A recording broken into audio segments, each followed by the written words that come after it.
बहुत लोग इसमें आईएमयू और इंडियन नेवी में कंफ्यूज हो जाते हैं, उसके बारे में आपका क्या कहना है? कलर ब्लाइंडनेस नहीं होनी चाहिए। ठीक है। और एक चीज है ठीक है। बवासीर नहीं होनी चाहिए। हाँ, ठीक है, बढ़िया बढ़िया, कोई दिक्कत नहीं। हाँ, साइंस बोल रहे हैं, ठीक है ना। और ये जो एग्जाम है, ये जो करियर पाथ है, क्या ये JEE aspirant as a option देख सकते हैं इसे, या फिर देखना गलत होगा? तो मतलब ऐसा तो नहीं ना होता कि मेन एडवांस इसका एग्जाम क्लास करते हैं तब डिजर्विंग है तो आपको जॉब मिलना ही नहीं। और सैलरी बताइए, सैलरी कैसे मिलती है स्टार्टिंग में और कुछ टाइम के बाद? और रैगिंग का क्या प्रॉब्लम होता है?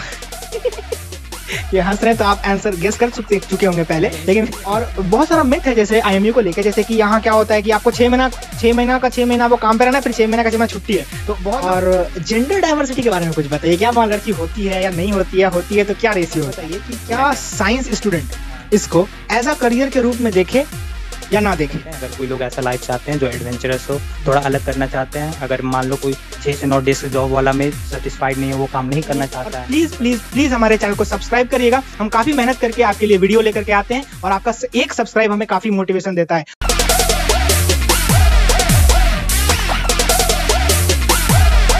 हेलो दोस्तों एंड स्वागत है आपका हमारे YouTube channel the Youngistan capital पे। आज हम आपके लिए लेकर के आए हैं एक साइंस स्टूडेंट के लिए एक ऐसा करियर पाथ जिसके बारे में मोस्ट ऑफ द लोगों को तो जानकारी ही नहीं होता, और जिन्हें जानकारी होता भी है तो वो काफी मिथिकल फॉर्म में होता है। हमारे साथ आज हैं सौरभ कुमार, जो कि Indian maritime university Chennai campus के 3rd ईयर के स्टूडेंट हैं, और ये आपको आईएमयू से रिलेटेड यानी इंडियन मैरीटाइम यूनिवर्सिटी से रिलेटेड सारी जानकारी टोटल बेसिक से लेकर एडवांस हम आपको आज इस वीडियो में बताने वाले हैं। तो प्लीज इस वीडियो को लास्ट तक देखिएगा, क्योंकि आधी जानकारी हमेशा खतरनाक होती है। तो सौरभ, आपका इंट्रोडक्शन से स्टार्ट करते हैं।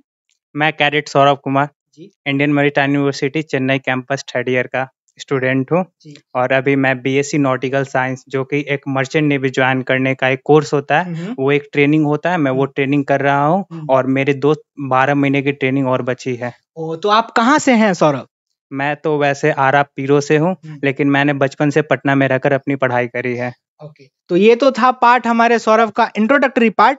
तो अब हम स्टार्ट करते हैं अपने पहले क्वेश्चन से कि आखिर आईएमयू क्या है, और आखिर इसके स्टूडेंट या फिर इनमें आखिर होता क्या है, तो उसके बारे में बताइए। हम जानते हैं कि हमारे दुनिया के वर्ल्ड का 80% of trade transported by sea route, तो इसके लिए शिप चाहिए होगा, शिप को चलाने के लिए उसका कैप्टन चाहिए होगा, उसके इंजन को मेंटेन करने के लिए इंजीनियर चाहिए होगा, कार्गो हैंडल करने के लिए बहुत सारे लेबर चाहिए होंगे।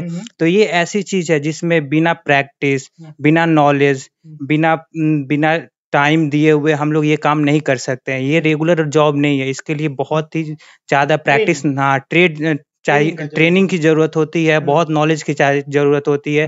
तो इसको देखते हुए इंडियन गवर्नमेंट ने 2008 में इंडियन मैरीटाइम यूनिवर्सिटी नामक इंडियन मैरीटाइम यूनिवर्सिटी की स्थापना के एस्टैब्लिश्ड हुआ। उसके बाद उसके अंडर 5 कैंपसेस है, Mumbai campus, Mumbai port campus, Chennai campus, Vizag campus. आप चेन्नई कैंपस में? हाँ, मैं चेन्नई कैंपस से हूँ, और आईएमयू कोलकाता कैंपस। अच्छा। और बहुत लोग इसमें आईएमयू और इंडियन नेवी में कंफ्यूज हो जाते हैं, उसके बारे में आपका क्या कहना है? नहीं, दोनों कंप्लीट डिफरेंट चीज है। इंडियन नेवी हुआ कि आप देश के लिए सर्व कर रहे हैं, देश के लिए लड़ने जाओगे, देश को बैटल फील्ड में रिप्रेजेंट करोगे, सी वाटर में रिप्रेजेंट करोगे। But merchant navy totally different from Indian navy. इसमें ये आपको प्राइवेट जॉब है, सबसे फर्स्ट ये प्राइवेट जॉब है। इसमें आप किसी पर्टिकुलर नेशन के लिए काम नहीं करते हो, इसमें आप पूरे वर्ल्ड के लिए काम करते हो। मान लो आप कल को किसी शिप पर जाओगे, और इसलिए ही आपको पूरा वर्ल्ड वाइड का एक्सपोजर भी मिलता है। इसमें जो लोग होते हैं वो डिफरेंट कंट्रीज जाके घूमते हैं। और सबसे इंपॉर्टेंट बात, एक शिप पर एक नेशन के लोग कभी नहीं रह सकते। उस पर या तो फिलीपींस के लोग होंगे, चाइनीज लोग होंगे, डिफरेंट नेशन के लोग होते हैं, जहां पर हमें एक्सपोजर मिलता है, अलग अलग लोगों से मिलने का मौका मिलता है, अलग अलग जाने का मौका मिलता है। तो मतलब कि वैसे स्टूडेंट जिन्हें वर्ल्ड टूर करने का काफी शौक है, वो उनके लिए ये करियर काफी अच्छा है। तो इसके लिए बताइए कि इस एग्जाम को, इन सारे यूनिवर्सिटी में दाखिला पाने के लिए सिलेबस क्या होता है, एलिजिबिलिटी क्या होती है, both physical and academic eligibility, और इसकी डिग्री की क्या वैल्यू होती है? पहला क्वेश्चन है, सिलेबस क्या है? सिलेबस वही जनरल सिलेबस रहता है, जैसे जेई बेस लेवल का मैथ्स होता है, फिजिक्स होता है, केमिस्ट्री होता है। 11-12 दोनों या केवल 12? सिर्फ 11-12 दोनों मिक्स होता है। और प्लस में आपको इंग्लिश की क्वेश्चंस होती है, इंग्लिश में नॉर्मल इंग्लिश होता है। उसके बाद आपको लॉजिक रीजनिंग की क्वेश्चन होती है। ये 5 चीजें होती है, जो कि 200 मार्क्स की क्वेश्चन, 200 मार्क्स का पेपर होता है। कितने घंटे का? 3 घंटे का पेपर होता है। अच्छा, और एलिजिबिलिटी क्या होती है? फिजिकल कोई एलिजिबिलिटी है इसके स्टूडेंट की? हाँ, आपको नाइट वो कलर ब्लाइंडनेस नहीं होनी चाहिए, ठीक है। और एक चीज है ठीक है। बवासीर नहीं होनी चाहिए। अच्छा, हाँ, ठीक है, बढ़िया बढ़िया, कोई दिक्कत नहीं है। फाइल्स बोलते हैं इसको, ठीक है ना? डॉक्टर साहब, मुझे बवासीर पर ऑपरेशन से डरता हूँ।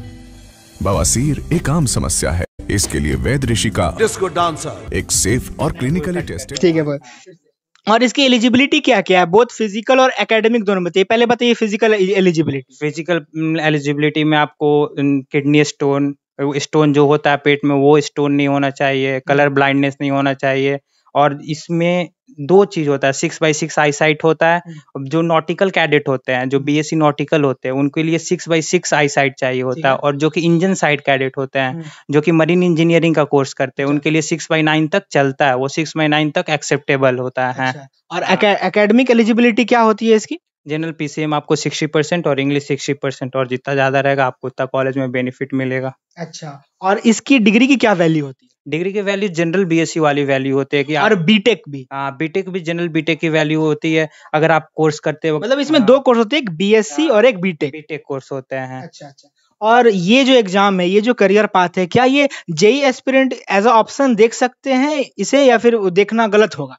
अगर जो लोग जेई के लिए प्रिपरेशन कर रहे हैं, अगर वो लोग चाहते हैं कि वो उनको पूरा दुनिया का एक्सपोज करने का शौक हो, अलग अलग जगह घूमने का शौक हो, तो वो डेस्क जॉब में रहकर पॉसिबल नहीं है। क्योंकि डेस्क जॉब में आप 6 से 9 काम करोगे, शाम को घर जाओगे, छुट्टी भी लिमिटेड मिलेगी।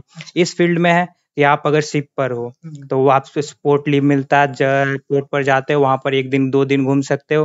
प्लस पोर्ट लीव मतलब जिस पोर्ट पे गए वहाँ 1-2 दिन की छुट्टी? वहाँ 1-2 दिन की छुट्टी मिलती है कि आप मतलब कि पोर्ट वाइज वहां पर काम चलता है, आप कुछ लोग जा सकते हो, नेक्स्ट पोर्ट पर कुछ लोग जाएंगे, ऐसे कर करके पोर्ट लीव मिलता है, जो कि आप जाकर वो दूसरे देश को एक्सप्लोर कर सकते हैं। मतलब जेई एस्पिरेंट जो है वो प्रॉपर इसे एज अ करियर पाथ इसे देख सकते हैं ना? एब्सोल्युटली देख सकते हैं। हाँ। और अब इसके एग्जाम के बारे में बताइए कि आखिर ये कब होता है, कब इसका फॉर्म रिलीज होता है, एग्जाम क्या कब होता है, क्या उसका मोड ऑफलाइन है या ऑनलाइन है, कितने घंटे का होता है, कट ऑफ वगैरह? पहले बताइए कब एग्जाम होता है? इसका एग्जाम तो जेई मेन के तुरंत बाद में हो जाता है, जैसे मार्च अप्रैल मई में इसका एग्जाम हो जाता है। फॉर्म वगैरह कब आते हैं? फॉर्म मार्च में, मार्च स्टार्टिंग से मार्च इन तक इसका फॉर्म रहता है। ऑनलाइन रहता है ऑफलाइन? ऑनलाइन मोड इसका एग्जामिनेशन और टाइम कितना एग्जाम का? 3 घंटे टाइम होते हैं। 3 घंटे टाइम। क्वेश्चंस कितने? क्वेश्चंस 200 होते हैं। अच्छा, ये तो बात। और इसका रिजल्ट जून जुलाई के महीने तक? हाँ, एडवांस के रिजल्ट के कुछ दिन बाद इसका रिजल्ट मेरे वक्त आया था, अब लास्ट का पता नहीं। अच्छा, तो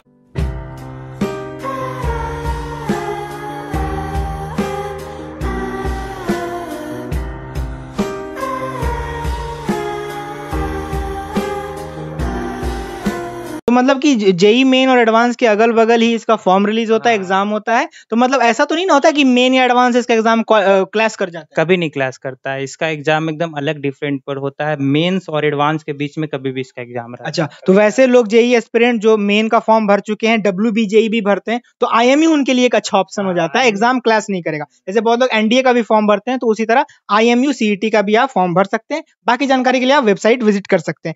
आप बताइए सबसे इंपॉर्टेंट बात प्लेसमेंट्स के बारे में। प्लेसमेंट कैसा होता है IMUs में? प्लेसमेंट अगर आप पढ़ने में अच्छे हैं, आपका अगर बैक पेपर यानी हम लोग जो अरियर पेपर बोलते हैं वो नहीं है, तो बैकलॉग? हाँ, बैकलॉग नहीं है, अगर बैकलॉग आपका क्लियर है तो you will definitely place in any company. अच्छा, और प्लेसमेंट मतलब कितना परसेंट होता है, कितना परसेंट बैच प्लेस्ड हो जाता है? 70 से 80। 70 से 80 मतलब आप इन कैंपस 60, 70, 80 होता है। और कोई कोई कंपनीज होती है जो कैंपसेस में नहीं आती है, ऑफ कैंपस। अच्छा, कैंपस वो मतलब पूरे इंडिया में एक एग्जाम ऑर्गेनाइज कराती है। मतलब अपॉर्चुनिटी मतलब एक प्रचुर मात्रा में रहता है, इनफ मात्रा में अपॉर्चुनिटी रहता है ना। आप अगर पढ़ाई में अच्छे हैं तब तो डिजर्विंग है, तो आपको जॉब मिलना ही मिलना है, एनी हाउ मिलना मतलब ऐसा कोई कमी वगैरह नहीं होती? नहीं, कमी नहीं है। अच्छा, और सैलरी बताइए, सैलरी कैसे मिलती है स्टार्टिंग में और कुछ टाइम के बाद? सैलरी तो इसका रैंक वाइज होता है, जैसे आप ज्वाइन करते हैं, जैसे आप नॉटिकल कैडेट हैं तो उसमें 12 महीने। तो मतलब जो स्टार्ट में होता है वो बेसिक रैंक पर ही होता है, फिर आप स्टार्ट में कुछ एडवांस रैंक? नहीं, वही तो मेरी बात सुनिए पहले। आप अगर ट्रेनिंग के लिए जाते हो तो 12 महीने आपको ट्रेनिंग कैडेट बोलते हैं। आपको ऑन बोर्ड 12 महीने की ट्रेनिंग करनी होती है, उसमें सैलरी नहीं, उसमें स्टाइपेंड मिलता है। अच्छा अच्छा आपको खर्चे पानी का मिलता है, $350 से $700 तक वो मिलता है। अच्छा। उसके बाद आप 12 महीने ट्रेनिंग कंप्लीट करने के बाद एक एग्जाम होता है, मेट्स एग्जाम बोलते हैं अच्छा। जिसको, वो एग्जाम कंप्लीट क्वालिफाई करोगे आप, उसके बाद थर्ड मेट बनोगे। थर्ड मेट यानी थर्ड ऑफिसर, उसमें आपकी सैलरी होती है $2200 से $3500 के बीच पर महीने या पर पर महीने। अच्छा। एक स्कीम है, अमीरों की स्कीम मेरे हाथ लगी है। 25 दिन में पैसा डबल।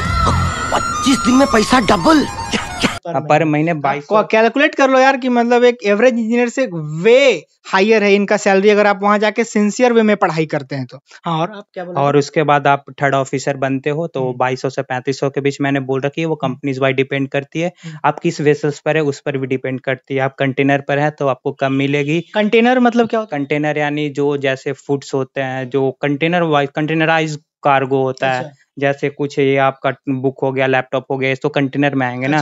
टैंक होते हैं जो कि ऑयल टैंक होते हैं, प्रोडक्ट टैंकर होते हैं, उसके बाद उसकी सैलरी होती है। उसके बाद केमिकल की टैंकर की ज्यादा होती है और गैस टैंकर की सबसे ज्यादा सैलरी होती है। अच्छा, तो मतलब कि सैलरी भी काफी अच्छी खासी। तो इसके जो कंपनी आते हैं तो वो गवर्नमेंट होते हैं या प्राइवेट होते हैं? सारे कंपनी प्राइवेट ही होते हैं। या कोई गवर्नमेंट कंपनी नहीं, मतलब सारा प्राइवेट? गवर्नमेंट कंपनी है SCI, shipping corporation of India, but वो भी प्राइवेट बॉडीज की तरह काम करती है। वो ऐसा नहीं कि आपको ज्वाइन कर लिया आपको वो क्या रिटायरमेंट मिलेगा, पेंशन मिलेगा, ऐसा कुछ फैसिलिटी। वैसे भी तो अब तो most of the government job में पेंशन खत्म हो चुका है, तो मतलब कि आपको विदेश में घूमने का भी मौका मिल रहा है, काफी अच्छी सैलरी भी मिल रही है। हाँ, तो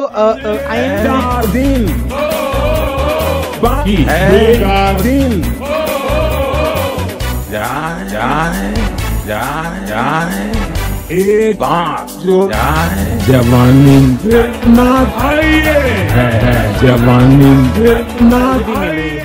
तो IMU में टॉप कॉलेजेस क्या हैं, उनके कट ऑफ रैंक कितनी जाती है वो बताइए। टॉप 3 कॉलेजेस क्या हैं? 3 कॉलेज अगर नॉटिकल ब्रांच में देखते हैं तो जरूरी नहीं है कि आप IMU में IMU एग्जाम देकर आप तोलानी भी जा सकते हैं, प्राइवेट कॉलेज है। अच्छा, वो ये कहाँ है? तोलानी कहाँ है? तोलानी मुंबई में है, लोनावला तरफ। वो सबसे बेस्ट कॉलेज अभी तोलानी चल रही है वो प्लेसमेंट के मामले में, क्योंकि उसकी खुद की कंपनी है, वो कैडेट को खुद के। टॉप 3 कॉलेजेस तोलानी हो गया, TS चाणक्य हो गया, और IMU चेन्नई बहुत अच्छा कर रहा है अभी। अच्छा, और उनका कट ऑफ रैंक क्या जाता है? General cut off rank? General cut off जाता है, अगर TS चाणक्य की बात करें तो 2000 रैंक तक आपको कॉलेज मिल जाएंगे। IMU जनरल OBC दोनों मिलाकर मैं बोल रहा हूँ, एवरेज लेकर बोल रहा।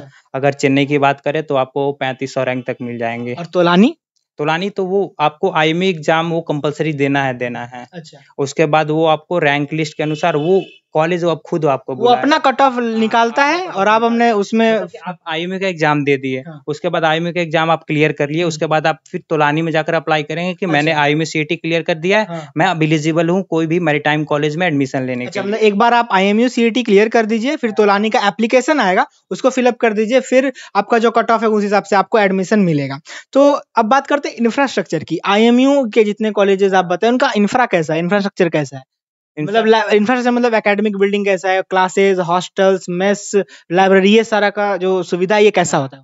जैसे हम बात कर रहे हैं कि जैसे मैंने बोला Mumbai campus, TS Chanakya campus, ये कैंपस इंडिया पूरे एशिया के सबसे पुरानी कैंपस है मैरीटाइम के मामले में। ये लगभग 90s 40s के अप्रॉक्स ये एस्टेब्लिश्ड हुई थी। और चेन्नई कैंपस ये बोला 2008 के बाद बनी है। और चेन्नई में इन 2 कैंपस है, एक HQ कैंपस जो कि 300 एकड़ में है, और एक NIPM national institute of port management हुआ करता था, जिसमें IMU बनने के बाद उसमें मतलब नॉटिकल और इंजीनियरिंग कैडेट को शिफ्ट करा गया था कुछ दिनों के लिए। मे भी हो सकता है कि कुछ दिन बाद वो HQ में शिफ्ट कर जाए। वैसे बीटेक वाले शिफ्ट कर चुके हैं और नॉटिकल वाले भी करने वाले। इंफ्रास्ट्रक्चर गवर्नमेंट कॉलेज है तो अच्छा ही रहेगा, मतलब अच्छा रहता है, मतलब ज्यादा कंप्लेनिंग आप नहीं? ज्यादा कंप्लेनिंग नहीं है, आपको खाना वगैरह सब अच्छा मिलेगा, इसमें आपको कोई प्रॉब्लम नहीं मिलेगी। और रैगिंग का क्या प्रॉब्लम होता है? It was at this moment that he knew he fucked up. ये हंस रहे हैं तो आप आंसर गेस कर चुके होंगे पहले, लेकिन इस फील्ड में मैं आपको बता दे रहा, जैसे आप शिप पर जाएंगे, आपके ऊपर बहुत ज्यादा प्रेशर होती है, कैप्टन आपको गाली देगा, ये सब आपको पहले से मेंटली मतलब वो डिसिप्लिन बनाने के लिए, डिसिप्लिन आपको पहले से मेंटल फिजिकली फिट तो होना ही है, प्लस आपको मेंटली उतना ही फिट होता है, मेंटली स्ट्रांग, मेंटली फिट। आप जो बोल सको उसको बोल दो, उतना आपको रहना ही रहना है। क्योंकि आपका 9 महीने का कॉन्ट्रैक्ट होता है, फैमिली से दूर है, आपको वहाँ पर कोई समझाने के लिए नहीं है, कोई आपको बताने के लिए नहीं है आपको क्या करना है, आपको खुद करना है। अगर आप कोई गलती करते हो तो आप गाली सुनोगे ही सुनोगे। अच्छा, इसीलिए मतलब ये मतलब आपको हरास करने के लिए नहीं, बल्कि आपको हाँ। मेंटल स्टेबिलिटी और स्ट्रेंथ देने के लिए किया क्योंकि है। आप उस पोस्ट पर कभी ना कभी कैप्टन बनने वाले हो, अच्छा। जिससे आपकी पूरी शिप आपके अंदर है, आप you are the responsible for whole ship. तो आपको उस लेवल की ट्रेनिंग मिलनी चाहिए कि आप फ्यूचर में आप वो शिप को हैंडल कर सको, शिप की रिस्पॉन्सिबिलिटी ले सको, जिससे उस पर मिलियन बिलियन डॉलर का कार्गो जा रहा है ना। अच्छा। तो वो प्लस 19 से 20 वहां उस पर लाइफ है, वो आपके अंडर में है, तो आपको इतना रिस्पॉन्सिबल होना मतलब पड़ेगा ना। आपको उतना रिस्पॉन्सिबिलिटी लेनी पड़ेगी और मेंटल स्ट्रेंथ आपको उतना अच्छा होगा। और इतना महंगा कार्गो है शायद इसीलिए उनकी सैलरी भी ज्यादा होती है। सही बोल रहा हूँ ना मैं? कार्गो उतना महंगा है, रिस्क भी उतना ही ज्यादा होता है, इसीलिए सैलरी भी ज्यादा। ठीक है, तो प्रोफेसर्स कैसे हैं और स्टडी क्वालिटी क्या होती है आईएमयू की? मैक्सिमम प्रोफेसर्स वो जो मर्चेंट नेवी वो छोड़ चुके हैं, वो जो कैप्टन बन चुके हैं, एक्स्ट्रा कैप्टन बन चुके हैं, मास्टर बन चुके हैं, वही लोग हम लोग को मैक्सिमम पढ़ाते हैं। जैसे 1-2 सब्जेक्ट हुआ वो मैनेजमेंट वाले टीचर पढ़ाते हैं, बाकी सारे कैप्टनसी हम लोग को पढ़ाते हैं। मतलब स्टडी क्वालिटी से कोई कॉम्प्रोमाइजेशन नहीं करता है? आईएमयू पूरे इंडिया में एमटीआई मैरीटाइम यूनिवर्सिटी इंस्टीट्यूट में सबसे अच्छा आईएमयू कैंपस ही पढ़ाता है। अच्छा, और आईएमयू के सीनियर्स कैसे हैं और वहाँ का कॉलेज लाइफ कैसा है, उसके बारे में कुछ बताइए। कॉलेज लाइफ अगर आप सोचते हो, आप ये अगर ये सोच कर जाते हो कि मैं कॉलेज में जाऊंगा, वहां मस्ती करूंगा, वहां घूमने जाऊंगा, तो ऐसा बिल्कुल सोच कर मत जाओ। अच्छा? क्योंकि होने वाला जस्ट अपोजिट है।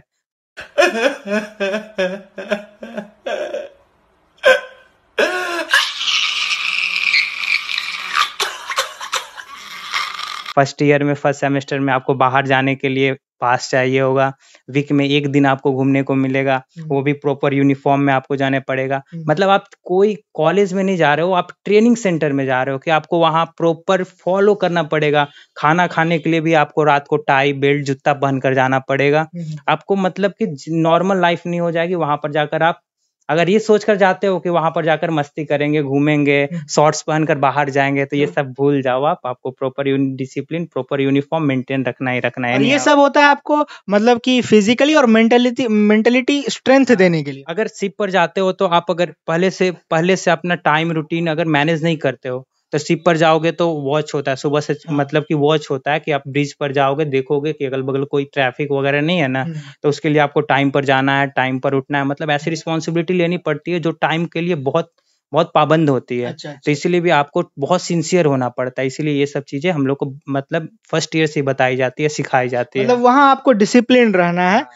ये और वहाँ के सीनियर्स कैसे हेल्पफुल हैं या फिर वो भी बिल्कुल डिसिप्लिन में रहना आपको कहते हैं? डिसिप्लिन में रहने के लिए बोलते हैं, अगर आप गलती करते हो तो पनिशमेंट भी मिलता है, लेकिन सीनियर उतने हेल्पफुल है, नोट्स देते हैं, पढ़ाई लिखाई को बताते हैं कैसे करना है, कैसे नहीं करना है। अब बहुत जगह हेल्पफुल एडवाइस भी देते हो? बहुत जगह हेल्पफुल एडवाइस भी देते हैं, प्लस गलती करोगे तो आपको पनिशमेंट सीनियर ही देते हैं। अच्छा, और बहुत सारा मिथ है जैसे आईएमयू को लेके, जैसे कि यहाँ क्या होता है कि आपको 6 महीना वो काम पे रहना है, फिर 6 महीना का 6 महीना छुट्टी है। तो बहुत लोग इसी ये क्या गलत फहमी है या फिर कुछ सही बात है कि नहीं आपको 6 महीना काम करना है तो करना है और 6 महीना घर में बैठना है तो बैठना है? इस पे थोड़ा क्लियर करिए। ये मिथ है, 6 महीना ऑफ 6 महीना ऑन मिथ है। ये कोई कंपनी फॉलो करती है।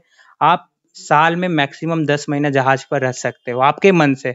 अगर आप चाहो तो 4 महीने भी रह सकते हो, 5 महीने। कॉन्ट्रैक्ट साइन होता है, आप कितने महीने कॉन्ट्रैक्ट पर भेजे, उस हिसाब से आपको सैलरी भी मिलती है। उस हिसाब से आपको सैलरी भी मिलता और है। बाकी जो 2 महीना या 6 महीना या 8 महीना जो भी बचा वो आप घर पे छुट्टी करके बिता सकते छुट्टी करके बिता सकते हो। बहुत सारी कंपनीज होती हैं जो घर पर बैठने में भी अच्छे पैसे देती है। हाँ, अच्छा, सारी बात। अब आप आईएमयू या फिर अपने कॉलेज की या फिर पूरा आईएमयू का अपने तरफ से कुछ एक ऐसा स्पेशल बात बताइए जो कि जनरली लोगों को यूट्यूब पे या इंटरनेट पे या वेबसाइट पे जनरली नहीं मिलता। पहली बात बोलूँ तो प्लेसमेंट अपॉर्चुनिटी किस कॉलेज में कितनी कंपनीज में आपको बैठने के लिए मिल रही है। जैसे आपको टीएस चाणक्य हो गया, उसमें कैंडिडेट इनटेक है 180 प्लस, और आईएमयू चेन्नई हो गया, उसमें कैंडिडेट इनटेक है 90। तो आईएमयू चेन्नई में 90 इनटेक है, हमारी बैच स्ट्रेंथ 67 की, ओनली 67 की। अच्छा, तो उसमें अगर 6-7 भी कंपनी आती है तो आपको 2-3 अपॉर्चुनिटीज आपको बैठने को मिलेगा इंटरव्यू पर इंडिविजुअल 2-3 इंडिविजुअल 2-3 आपको मिलना ही मिलना है। वही आप टीएस चाणक्य में कंपनीज बहुत ज्यादा आती हैं क्योंकि वो बहुत पुरानी कॉलेज है। आपको 180 कैंडिडेट है तो आपको ये हो सकता है अपॉर्चुनिटी कम मिले, लेकिन टीएस चाणक्य कॉलेज भी बहुत अच्छा कॉलेज है। अच्छा, और जेंडर डाइवर्सिटी के बारे में कुछ बताइए, क्या वहाँ लड़की होती है या नहीं होती है तो क्या रेशियो होता है? मैं क्या बताऊं, मेरे बैच में तो एक भी लड़की ही नहीं है। तो मतलब क्या वहाँ फीमेल नहीं जा सकती? नहीं जा सकती है, जैसे मेरा जूनियर आया है तो वो उसमें लगभग 15 से 16 कैंडिडेट गर्ल्स कैंडिडेट है। 90 में 15 से मतलब वहाँ फीमेल को कोई रिजर्वेशन भी नहीं मिलता? कोई रिजर्वेशन नहीं है, कोई रिजर्वेशन तो मतलब आप एकदम वहाँ जाइए तो आपको एकदम डिसिप्लिन में रहना, सख्त लौंडा वहाँ आपको बने रहना है। सख्त लौंडा नहीं, वहाँ पर मैनेजमेंट का भी क्लास चलता है, आपको उतने भी सख्त नहीं बनने के लिए। वहाँ मतलब MBA का भी क्लास चलता है। तो मतलब वहाँ पर भी कुछ अपॉर्चुनिटी आदमी फायदा उठा सकता है, उठाना चाहो तो उठा सकते हैं। ठीक है। सबका पढ़ाई लिखाई जो है स्टूडेंट्स सब खाली छोड़ी बटाता है नहीं है कि नहीं है? जितना स्टूडेंट है वो बताइए, कोई पढ़ता है? सब लोग खाली छोड़ी बटाता है। तो आप एक बात बताइए अब कि इसमें कितना 4 साल कोर्स बीटेक है, 3 साल कोर्स BSc अगर है तो इसमें का फीस कितना लगता है और सैलरी कितना मिलता है रुपए में? अगर कॉलेज फी की बात करें तो IMU की 3 साल की फी है 6,75,000 BSc की बात। और बीटेक की 10 लाख के अप्रॉक्स, पूरा हॉस्टल, फूडिंग, यूनिफॉर्म, सारा बुक्स सब मिला के 10 लाख। कॉलेज कुछ नहीं ले जाना, बस आप अपने 2 सेट कपड़े ले जाइए, बाकी सारा कॉलेज आपको खाने से, पीने से, पहनने से, कपड़ा सारा वही देगा, कॉपी कलम सारा वही देगा। मतलब 10 लाख बीटेक करना है तो, और 6,75,000 मान लीजिए, 7 लाख अप्रॉक्स मान लीजिए आपको BSc में नॉटिकल करना है तो। और आपको सैलरी कितना मिलता है BSc और बीटेक दोनों का बताइए? दोनों का सैलरी सेम ही है। वो आप अगर एज ए ट्रेनी जाते हैं तो आपको बोल सकते हैं 25,000 से 50,000 के बीच आपको पर मंथ स्टार्टिंग होता है। वो स्टाइपेंड होता है, वो सैलरी नहीं बोलते हैं। अच्छा, तो सैलरी कितना होता है? सैलरी अगर ट्रेनिंग कंप्लीट कर ऑन बोर्ड ट्रेनिंग आपका कंप्लीट हुआ, उसके बाद आप मेट एग्जाम के लिए जाएंगे MMD में, मुंबई, चेन्नई, कोलकाता, आप कहीं MMD में जाइए, अपना एग्जाम क्लियर करिए, उसके बाद आप ऑफिसर बन जाते हैं। उसके तुरंत बाद तो 3rd ऑफिसर में जाते हैं तो आपको सैलरी बेसिक कम से कम मिनिमम बोले तो 1,25, 1,30 से लेकर 2,20, 2,30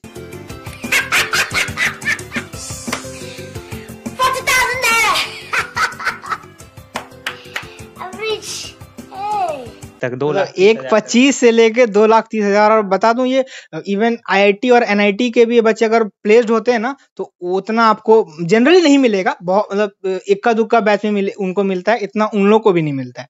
लेकिन ये तो है, आप जो बात बोल रहे हैं मैं एग्री करता हूँ, लेकिन है कि आपको 12 महीने मिलेंगे, हमको 6 महीने। जितना हम लोग कॉन्ट्रैक्चुअल काम करते हैं, जितने कॉन्ट्रैक्ट करोगे, जितने महीने आप काम करोगे, उतने महीने के पैसे मिलेंगे, ना एक ज्यादा मिलेंगे ना कम। कॉन्ट्रैक्ट्स बेस्ड काम होते हैं इसमें। और अगर आपको बाहर घूमने का शौक है, फॉरेन वॉरेन जाने का शौक है तो वो आपके लिए अच्छा। आप एडवेंचरस लाइफ चाहते हो कुछ अलग करें, क्योंकि एज अ शिप पर्सन आप कंप्लीट पर्सन बन जाते हो, क्योंकि आपको वहां पर सारा काम करना है। आपको अपना रूम क्लीनिंग से लेकर basic, junior as a room cleaning खुद करते हैं, कैप्टन वगैरह नहीं करते हैं। आपको अपना रूम क्लीनिंग से लेकर अपना क्लॉथ वॉश से लेकर अपना सारा मशीनरी फिटिंग का काम, आपको कारपेंट्री तक का काम आ जाएगा, कंप्लीट पर्सन बन जाओगे एज ए शिप। अच्छा, मैं बहुत अच्छी तरीके से कपड़े धोता हूँ, इसको बिल्कुल नहीं आता। अब आप मुझे एक लास्ट बात बताइए कि क्या साइंस स्टूडेंट इसको एज अ करियर के रूप में देखे या ना देखे? देख सकते हैं, एब्सोल्युटली देख सकते हैं। अगर कोई लोग ऐसा लाइफ चाहते हैं जो एडवेंचरस हो, थोड़ा अलग करना चाहते हैं, अगर मान लो कोई 6 से 9 डेस्क जॉब वाला में सेटिस्फाइड नहीं है, वो काम नहीं करना चाहता है, अगर वो चाहता है कि हम फैमिली के साथ ज्यादा टाइम करें, तो इसमें होता है कि आप जितने दिन शिप पर है, जितने दिन फैमिली पर है, फैमिली में है, आपको कुछ काम का टेंशन नहीं है, आप फैमिली के साथ फ्रीली वैकेशन कहीं भी कर सकते हैं। आपको कोई वर्कलोड नहीं है, कोई कंपनी का प्रेशर नहीं है, कोई बॉस का टेंशन नहीं है, आप खुद से घर पर हैं तो फ्रीली घर पर हैं। अच्छा, तो ये तो रही बात दोस्तों पूरी IMU की। हमने सारे पॉइंट डिस्कस करने की पूरी कोशिश की है। तो आखिर इसका कंक्लूजन क्या है इस पूरे इंटरव्यू का, कि अगर आप JEE एस्पिरेंट हैं और IMU भी अगर आपने दिया है, आप एडवेंचरस हैं, आपको कॉन्ट्रैक्ट बेस्ड वर्क से कोई दिक्कत नहीं है, तो IMU आपके लिए काफ़ी अच्छा ऑप्शन हो सकता है। हमने इसके पूरे प्रोज एंड कॉन्स को अच्छी तरीके से आपके सामने रखा है। तो ये पूरे आप पर है, आप इसको अच्छे से नॉलेज लीजिए, या फिर अगर आप 12th पास हैं तो अगर आपका कोई रिश्तेदार या भाई वगैरह को इस जानकारी की ज़रूरत है तो उसके साथ भी ये वीडियो शेयर करिएगा। और हम डिस्क्रिप्शन में द यंगिस्तान कैपिटल का इंस्टाग्राम लिंक भी दे देंगे और सौरभ कुमार का भी इंस्टाग्राम का लिंक दे देंगे। अगर आपको कुछ डाउट है स्टिल, तो आप इनके इंस्टाग्राम पे जाके इन्हें डीएम कर सकते हैं और हमारे पेज को भी जाके विजिट करिए। और आप अगर आपको लगता है कि वो आपके लाइफ में वैल्यू एडिशन कर रहा है तो उसे फॉलो करिएगा, वरना अनफॉलो कर दीजिएगा, कोई दिक्कत नहीं है। और प्लीज़ प्लीज़ प्लीज़ हमारे चैनल को सब्सक्राइब करिएगा। हम काफ़ी मेहनत करके आपके लिए वीडियो लेकर के आते हैं और आपका एक सब्सक्राइब हमें काफ़ी मोटिवेशन देता है। तो थैंक यू फॉर वॉचिंग।